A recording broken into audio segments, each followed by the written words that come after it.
दोस्तों नमस्कार। बड़ी खबर बड़े खुलासे में एक बार फिर से मैं आपके सामने प्रस्तुत हूं और इस बार एक और बड़ी खबर लेकर के आया हूं और उस पर मैं खुलासा करूंगा जिस खबर पर पूरे देश ही नहीं दुनिया की नजर है। और वो खबर है दिल्ली का मुख्यमंत्री कौन होगा। जी हां, भारत की राजधानी दिल्ली और उस दिल्ली में अरविंद केजरीवाल को जिस तरह से भारतीय जनता पार्टी ने उखाड़ फेंका, उसके बाद से यह एक बड़ा सवाल बना हुआ है कि आखिरकार अरविंद केजरीवाल को टक्कर देने के लिए यहां कौन मुख्यमंत्री बनेगा। अब इस मुख्यमंत्री के चेहरे को लेकर जहां कयास लगाए जा रहे हैं, यह कहा जा रहा है कि जेपी नड्डा जी ने एक एक करके विधायकों से मिलना शुरू हुआ, उनकी राय जानी है। लेकिन आपको मैं बता रहा हूं कि एक नाम ऐसा है जिसको पहले ही भारतीय जनता पार्टी का शीर्ष और संघ का शीर्ष लगभग फाइनल कर चुका है। विचार मंथन में यह निश्चित हुआ है कि एक ऐसा व्यक्ति दिल्ली का मुख्यमंत्री बने जो भ्रष्टाचार केजरीवाल की सरकार में हुआ है, आम आदमी पार्टी की सरकार में हुआ है, उन भ्रष्टाचारों पर अधिकारियों की नकेल कसे, अधिकारियों पर सख्त एक्शन ले और जो उस सरकार में इन्वॉल्व थे, अरविंद केजरीवाल हो, चाहे वो सत्येंद्र जैन हो, फिर चाहे वो मनीष सिसोदिया हो, इन सब के भ्रष्टाचारों का खुलासा करे। आपको याद होगा कि देश के प्रधानमंत्री मोदी जी ये बोल चुके हैं कि पहली ही कैबिनेट की बैठक में हम सीएजी की रिपोर्ट को पटल पर रखेंगे। इरादे बिल्कुल साफ है कि जो केजरीवाल की 11 साल की सरकार चली, उसमें जो भ्रष्टाचार हुए उस पर सरकार कोई भी ढिलाई देना नहीं चाहती है और सख्त एक्शन होगा। यह सख्त एक्शन कौन लेगा? तो उसके लिए सख्त एक चेहरा चाहिए जो सीधा एक्शन करे, सख्त एक्शन करे, अधिकारियों को कंट्रोल में रखे।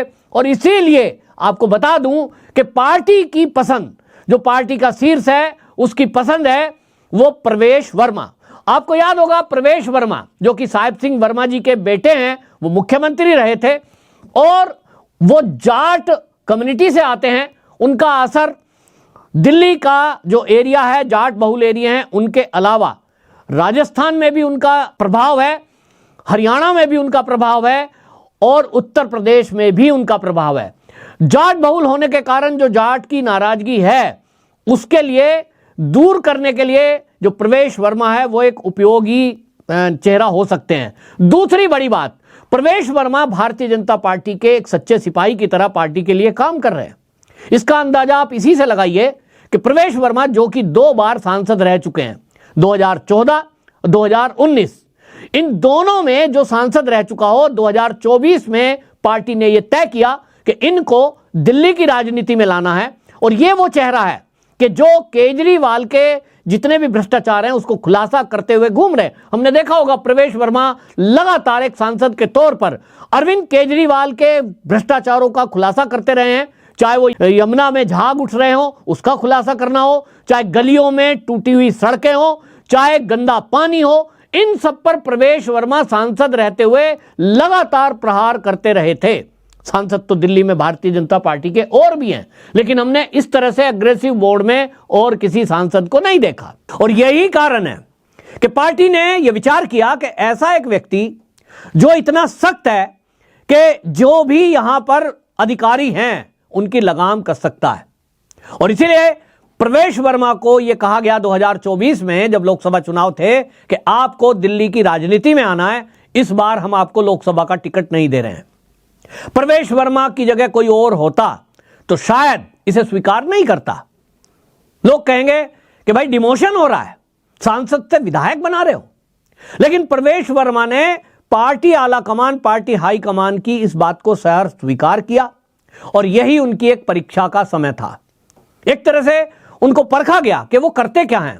अगर प्रवेश वर्मा मना कर देते, मैं तो भाई सांसद का टिकट लूंगा, मैं डिमोशन नहीं चाहता हूं, मैं तो एमएलए नहीं बनूंगा, तो शायद आज उनके नाम की चर्चा मैं नहीं कर रहा होता। मोदी जी ने, अमित शाह जी ने उनका काम देखा है, उनके पिताजी का काम देखा है, उनका प्रभाव देखा है और उनकी कार्यशैली को देखा है। किस बेहतरीन तरीके से उन्होंने चुनाव लड़ा और अरविंद केजरीवाल को मात दी है, उससे उनका कद बढ़ा और यह तय हुआ कि उनको ही मुख्यमंत्री पद दिया जाए। लेकिन एक बड़ा सवाल, क्या यहां कोई डिप्टी सीएम होगा? तो अगली बड़ी खबर यह है और ये ब्रेकिंग न्यूज मैं आपको दे रहा हूं कि भारतीय जनता पार्टी और संघ ने मिलकर के जो तय किया है, यहां पूर्वांचली सबसे बड़ा मुद्दा रहा है। पूर्वांचली समाज एक बहुत बड़ा वोटर है। तीसरे नंबर पर यदि कोई बड़ा वोटर यहां है, वो उत्तराखंड का वोटर है। और इन तीनों कम्युनिटियों को साधने के लिए पार्टी ने यह तय किया है, जो मेरे पास खबर आ रही है कि उत्तराखंड से मोहन सिंह बिष्ट, उनको विधानसभा स्पीकर बनाया जा सकता है। जी हां, मोहन सिंह बिष्ट को सीनियर मोस्ट लीडर हैं और उन्होंने भी पार्टी की एक चुनौती को स्वीकार किया कि अपनी करावल नगर सीट को छोड़कर उन्होंने मुस्तफाबाद से पार्टी ने उनको लड़ाने का तय किया और उसको स्वीकार किया। भारी मतों से उन्होंने जीत हासिल की, जिस सीट पर 40% से ज्यादा मुसलमान हैं। और इसलिए मोहन सिंह बिष्ट उत्तराखंडियों का पहले से ही पसंदीदा चेहरा भी है। उनको इसलिए यह सम्मान मिलेगा कि उनको विधानसभा का स्पीकर बनाया जाएगा, ऐसी खबरें मेरे पास हैं। दूसरी तरफ, जैसा मैंने कहा, प्रवेश वर्मा एक जाट कम्युनिटी से हैं और जाट कम्युनिटी होने के कारण जो विपक्ष है, ओबीसी करते हुए पूरे देश में घूमते हैं, उनके नैरेटिव को भी ध्वस्त होगा। दूसरी तरफ केजरीवाल के किए गए भ्रष्टाचार पर प्रहार होगा। अब यहां एक और ब्रेकिंग न्यूज मैं आपको दे रहा हूं कि यहां पूर्वांचली जो समाज है, जिनका लगभग यहां 35 से 40% के करीब वोट है, इसका भी इशारा मोदी जी ने अपने भाषण में किया था। यमुना मैया का जयकारे से अपना भाषण दिल्ली के भाजपा मुख्यालय में शुरुआत की थी और इसी से उन्होंने अपने भाषण का अंत किया था। और वो ये बता देना चाहते थे कि पूर्वांचलियों के लिए यमुना मैया और छठ मैया किस तरह से महत्वपूर्ण रखता है, और ये भारतीय जनता पार्टी ने इसको चुनाव में मुद्दा बनाया था। लेकिन पूर्वांचलियों की तरफ से हमेशा यह कहा जाता है कि भाई हमारे वोट बहुत है, लेकिन हमारे किसी भी चेहरे को आगे नहीं बढ़ाया जाता। इस बार इस शिकायत को दूर किया जाएगा और भारतीय जनता पार्टी आपको एक चौंकाने वाला नाम देना जा रही है और वो नाम होगा अभय वर्मा। मेरे सूत्रों के अनुसार आपको बता दूं कि 52 वर्षीय अभय वर्मा, जो कि दिल्ली की लक्ष्मी नगर सीट से दूसरी बार विधायक बन के आए हैं, दिल्ली यूनिवर्सिटी से उनकी पढ़ाई हुई है और प्रदेश के उपाध्यक्ष हैं। वो प्रदेश उपाध्यक्ष डिप्टी सीएम दिल्ली के बनाए जा सकते हैं। मेरे पास ये पुख्ता जानकारी है। जी हां, आपको यह भी मैं बता दूं कि अगर लोकप्रिय चेहरों की बात करें पूर्वांचली समाज को, और एक ऐसा व्यक्ति जो युवाओं को अपनी तरफ आकर्षित करता है, वो लोकप्रिय चेहरे में लोगों ने कपिल मिश्रा का नाम आगे रखा है। लोग चाहते हैं कि कपिल मिश्रा को एक बड़ी जिम्मेदारी मिले। कुछ लोगों का कहना है कि उनको सीएम बनाया जाए, कुछ लोग चाहते हैं कि चलो डिप्टी सीएम ही सही, लेकिन उनको बड़ा ओहदा दिया जाए, क्योंकि वो व्यक्ति हैं कपिल मिश्रा जो मात्र अभी 44 वर्ष के हैं। और जिस तरह की पॉलिटिक्स दिल्ली में होती है, वहां आप सोचिए कि वो 2019 में भारतीय जनता पार्टी में शामिल होते हैं, उनको प्रदेश का उपाध्यक्ष बनाया जाता है और वो व्यक्ति है जो आम आदमी पार्टी की सरकार में मंत्री थे, लेकिन उन्होंने केजरीवाल की सरकार के भ्रष्टाचार पर सबसे पहले सवाल उठाया था। लेकिन क्या कपिल मिश्रा को भी डिप्टी सीएम बनाया जाएगा? क्योंकि दिल्ली एक छोटा सा यूटी है, यूनियन टेरिटरी है, तो 2 डिप्टी सीएम का यहां कोई कंसेप्ट मेरे ख्याल में नहीं होगा, मेरे विचार से नहीं होगा। और इसीलिए जब एक किसी को डिप्टी सीएम बनाना है तो पूर्वांचलियों में अगर कार्यकर्ताओं तक पकड़ है, वो अभय वर्मा की है। यह कहा जाता है अभय वर्मा के बारे में कि जब भी कोई जो चाहे कार्यकर्ता मिलना चाहे, उनके यहां दरवाजे हमेशा के लिए खुले हैं, हमेशा अपने समाज के बीच में रहते हैं। पूर्वांचलियों में काफी फेमस भी हैं, लोकप्रिय भी हैं, सरल व्यक्तित्व है। सरल व्यक्तित्व के कारण ये संघ की भी पहली पसंद बने हैं और ये जो है इनको जिम्मेदारी दी जाएगी, तो इसके कारण से पूर्वांचली समाज भी काफी खुश होगा और उनकी जो शिकायत थी कि पूर्वांचलियों को आगे मौका नहीं दिया जाता, वो मौके की शिकायत ना देने की भी खत्म होने जा रही है।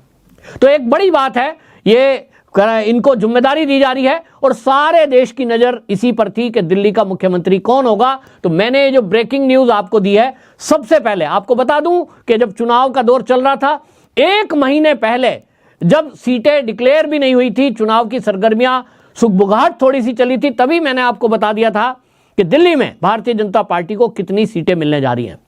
45 से 50 के बीच का आंकड़ा रहेगा, यह मैंने आपको बताया था। और हमारे चैनल का सर्वे सबसे सटीक रहा था, यहां तक कि वोट प्रतिशत भी सबसे सटीक रहा था। और हमने सबसे पहले यह बताया था केजरीवाल की सरकार जाने वाली है। हमने सबसे पहले यह बताया था आपको कि केजरीवाल, सत्येंद्र जैन, मनीष सिसोदिया हारने जा रहे हैं। हमारे आकलन के अनुसार आतिशी भी हारने जा रही थी, लेकिन उसकी किस्मत है, या यूं कहिए कि उस क्षेत्र के लोग अभी उतने अवेयर नहीं हुए कि भाई वो उनके झांसे में आ गए कुछ ना कुछ लोग, तभी वो जीत पाई है, वरना पूरे हारने के चांस थे। तो हमारी जो जानकारी है वो सबसे सटीक है। और अब आप देखेंगे कि जब देश के प्रधानमंत्री मोदी जी देश वापस आएंगे, उसके बाद इसके नाम की घोषणा होगी। यह भी मैं बता देता हूं, संभवतः 16 फरवरी रविवार के दिन इसकी घोषणा हो जाएगी। विधायक दल की बैठक के बाद ये आपके नाम सामने आ जाएंगे और तब आपको पता लगेगा कि हम जो आप तक जानकारी पहुंचाते हैं, बड़ी खबर, और उसमें जो बड़ा खुलासा करते हैं, हमारी जानकारी पूरी सटीक होती है, ऐसा हमें पूरा विश्वास है। आपकी क्या राय है कमेंट बॉक्स में जरूर बताएं। वीडियो को शेयर भी जरूर करें। वंदे मातरम।